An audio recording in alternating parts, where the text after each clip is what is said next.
Welcome back to my ruminations on Arpeggio of Blue Steel. I've been meaning to mention this a bunch of times, but I've been informed that the anime, doesn't do the best job ever in portraying its source material from the manga. If true, this isn't a unique problem to the show.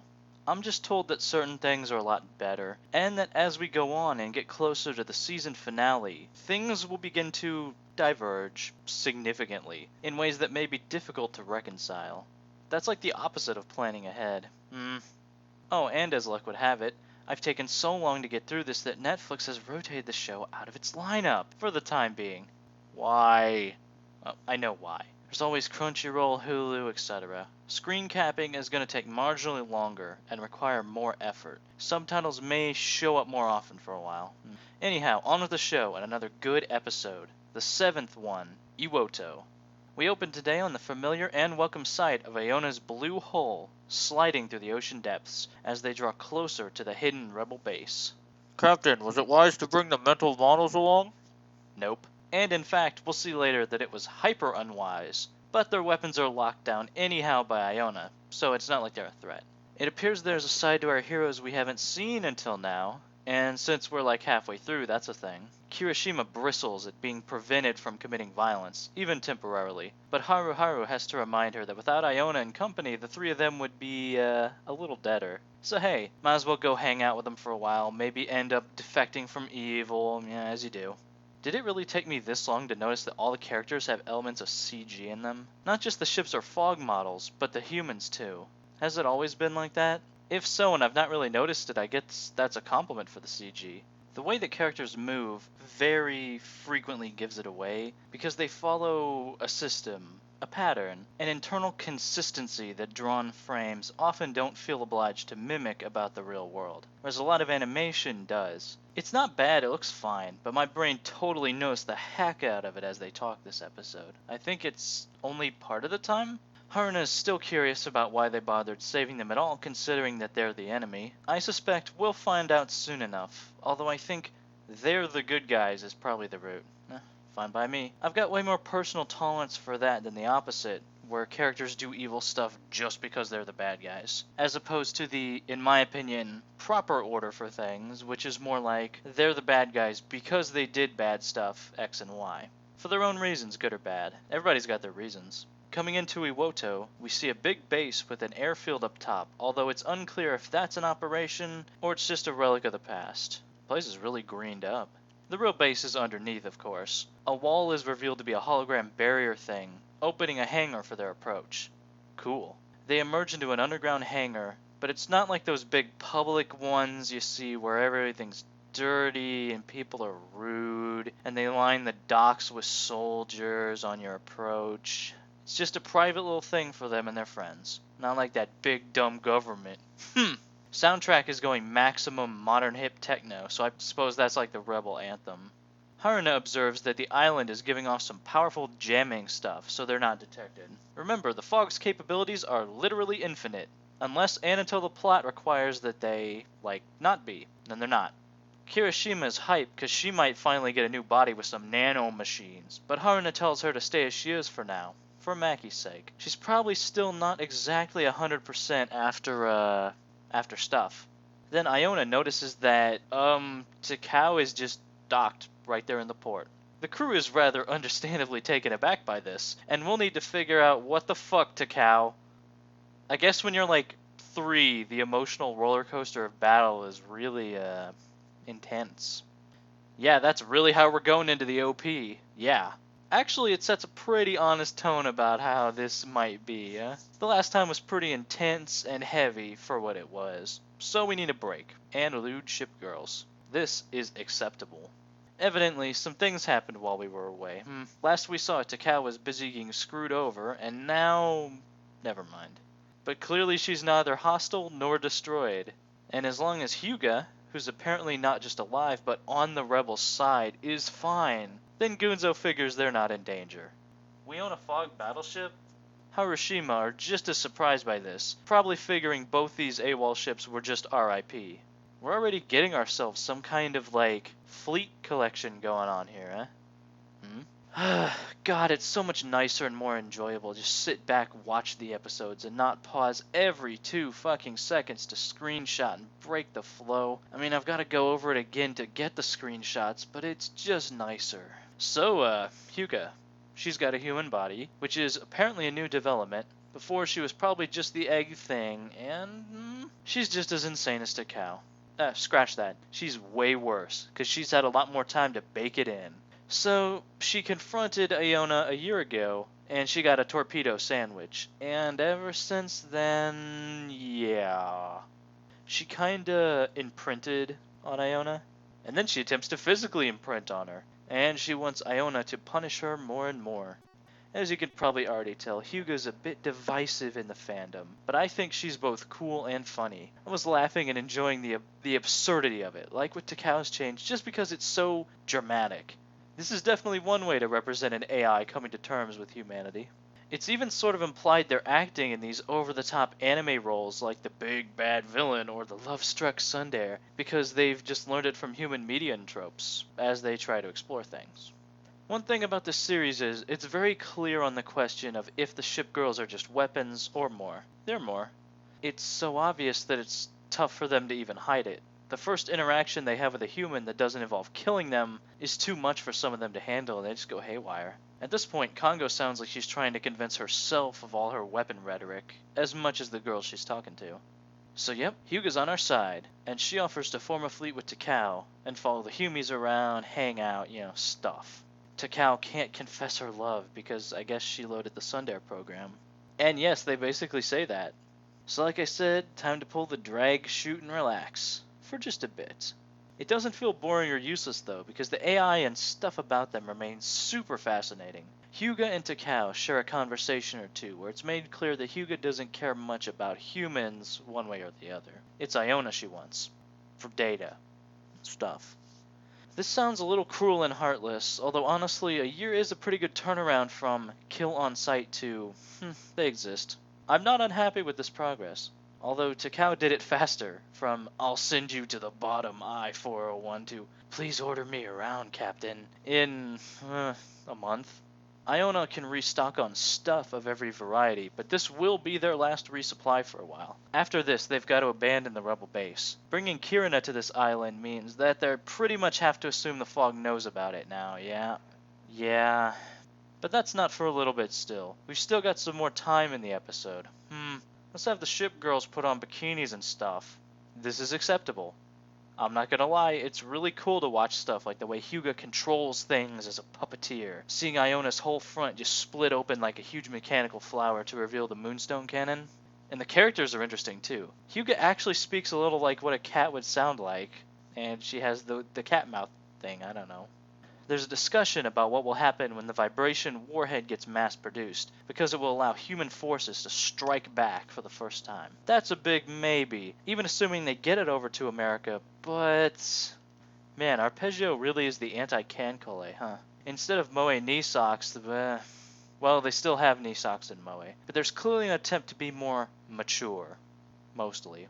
They get the opera music and the laser beams and stuff. More importantly, in Cancole, the ship girls are our salvation, our allies. The opposing force are foreign, alien monster things.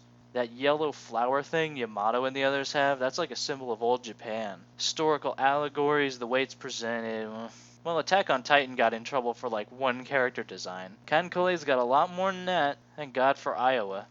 Whereas in this show, the ship girls are the menace.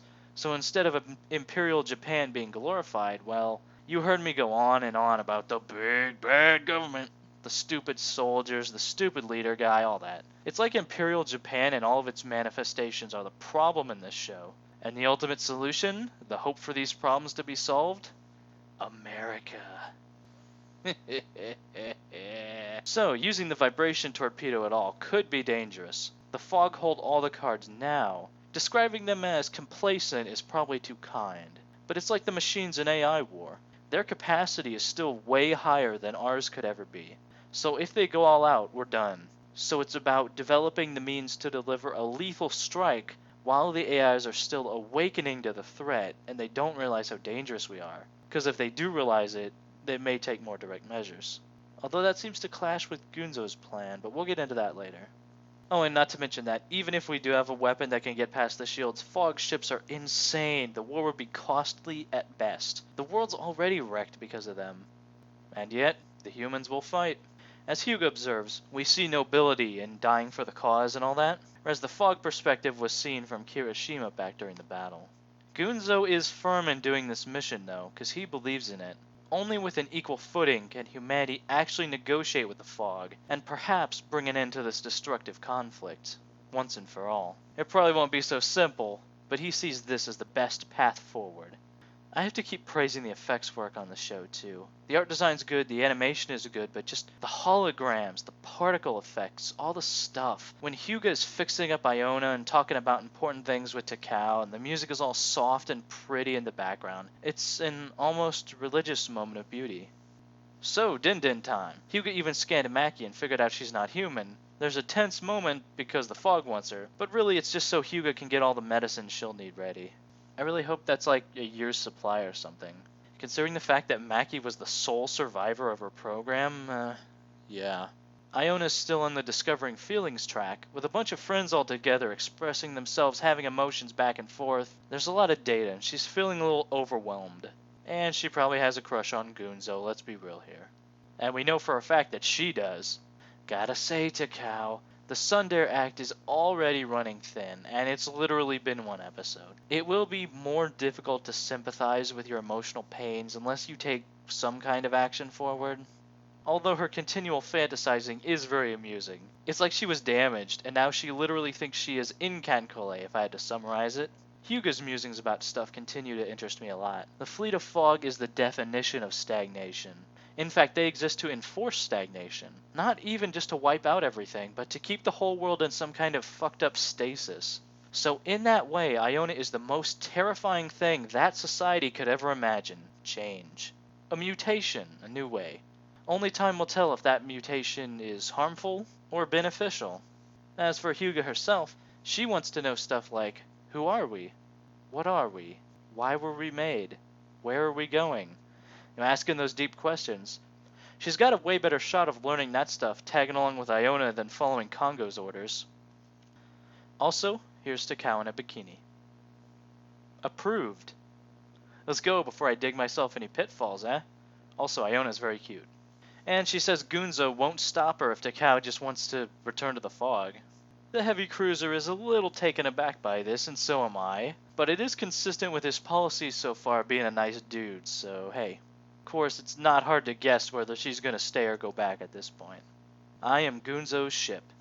Yeah, well, where's your pride as one of the fog? The only order I have is to find him and obey. As in, she doesn't consider herself a member of the fog. Oh, so you're only with him because of orders. But of course, the feelings that emerged over time, it's kinda obvious to see. Yes, the end result is magical powered girls in a conflict around the main character. However, it's done, I'm gonna say it's done well. It's done interesting. The AI whose only directive was to follow Gunzo is discovering her feelings slowly but surely, and maybe what she wants in the world. While the other AI here is going through the most extreme emotional peaks and valleys in a very short time, basically just after coming into existence. So the fog is headed for a major course change, and humanity's got to change the way it's doing business too, if we want to survive. Because Gunzo mentions in passing that we're still wanted fugitives according to the government. Really. I'm not gonna spend like 10 minutes on this time, I promise. But that's still really stupid. I literally cannot believe it. That's how stupid it is. It yanks me right the fuck up out of my chair and assaults me with its stupid. Also, Malik, isn't that a little like freeing all the slaves in the states which are still in rebellion and nowhere else? Actually, no, that's not even a good example, because that was an act of nobility with no power behind it. This is an act of retardation with no power behind it. So if you don't have might, and you don't have right, then shut up and go away. Fuck you. Aw, Iona found another starfish. Squishy. Motherfucker. You! I wasn't expecting to actually see him again, god damn it. Listen, fuck pop. No. Vacation. Heavy cruisers in bikinis. Everything is alright. It's just a random cameo anyhow to remind us that he's still mad. Stay mad, nerd. Well, and a report given to him. Communication lines with the United States across the ocean have suddenly, inexplicably, and suspiciously opened up. And they say they're all fine over there. That makes me really nervous about what we're going to find when we get there. Great. I'm gonna go save humanity now. Is that cool? We got alien battleships to fight. Speaking of which, that awkward moment when you gotta tell the boss you're leaving. Kirishima in particular is quaking in her bear at the very presence of Kongo, even though they're of the same class of ship. Haruna is alright, and more determined. Damn it, Kongo, stop being so hot. You're our mortal enemy. One thing to note here is that even now, even when it's clear that they're at the we're betraying you stage, Kongo doesn't raise her voice or even threaten them once. No, you know what will happen or anything of the sort. It's another interesting look into her character. Honestly, hotness aside, I'm glad we keep cutting back to little scenes with her so that we're reminded that, she's around and a thing. Probably the final boss. I guess they didn't just bother with the jamming anymore. Or maybe they did and the fog is back to being able to do literally anything. Speaking of which, again, it's about time for the episode to end and the fleet of fog to show up early. Yep. Next time on Arpeggio of Blue Steel. Naval action in the Pacific. Probably some heroism or sacrifices or stuff, depending on the way things go. It will probably be up there on the awesome scale. So, quick recap. Good. Enjoyable. Every episode has such a different feeling in this show. It's kind of weird, but it's kind of nice. This episode was really nice. Nothing in it annoyed me or was boring or dragged, even though there were no, explosions. The only point I was agitated about was Darth Malak, and all he did was exist. It's enough to offend me on a deep and personal level. And there can be no forgiveness and no amnesty, but everything else was well done. Hyuga is funny and awesome at the same time. The ship girls are cool. Seeing them interact with each other and humans on this level is interesting. Got some deep topics end up being discussed, but without it just dragging on or seeming highfalutin arrogant. Keep it up, Arpeggio. Maybe we'll have smooth sailing to the season finale. I'll see you guys next time for episode 8. It's time to go to the carnival.